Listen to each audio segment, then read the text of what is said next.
میں حرام کو چھوٹا سمجھتا تھا۔ ایک دن مجھے احساس ہوا کہ میری زبان نے میرا ساتھ چھوڑ دیا۔ میں فرسٹ ایئر میں تھا، میں اور میرے 2 دوست تھے میرے ساتھ، تو ہم لوگ نے کھانا کھایا ایک جگہ سے اور بھاگ گئے۔ یہ کوئی وہ نہیں تھا، یعنی مائنڈ سیٹ ہمارا اس میں نہیں تھا کہ چوری کریں گے، وہ چیلنج۔ اس رات گھر آیا اور سو گیا۔ خواب میں دیکھا کہ میرے فادر کے نمبر پر ایک کال آ رہی ہے اور اسکرین پر صرف ایک نمبر لکھا ہوا۔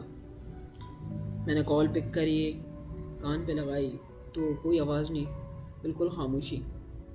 پھر میں نے کال کٹ کری اور پھر میں کمرے میں واپس آیا ہوں تو میں نے دیکھا سامنے ایک شخص کھڑا ہوا ہے، مینس ملک الموت کھڑا ہوا ہے، اور وہ میری روح قبض کرنے آیا۔ اور پھر میں گر گیا اور میری زبان مڑ گئی۔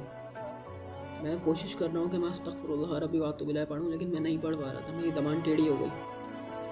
میں یعنی کے آگے بول ہی نہیں پا رہا تھا۔ میں کوشش کر رہا تھا اپنے گناہوں سے معافی مانگوں، توبہ کروں، لیکن میں نہیں کر پا رہا تھا، میری زبان ٹیڑھی ہو گئی۔ میں است کر رہا تھا، میں پورا لفظ ہی نہیں نکال پا رہا تھا۔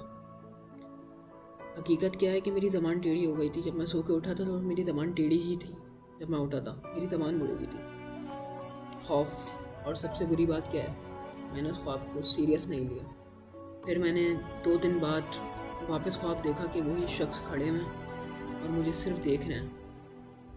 تو اس کے بعد سے میں نے حرام کھانا بالکل چھوڑ دیا، اور آج تک مجھے واپس وہ خواب نہیں آیا۔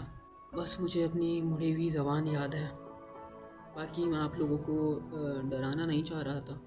میں بس اتنا کہہ رہا تھا کہ موت کے وقت اگر زبان ساتھ نہ دے تو توبہ کا لفظ ادھورا رہ جاتا ہے۔ ابھی وقت ہے۔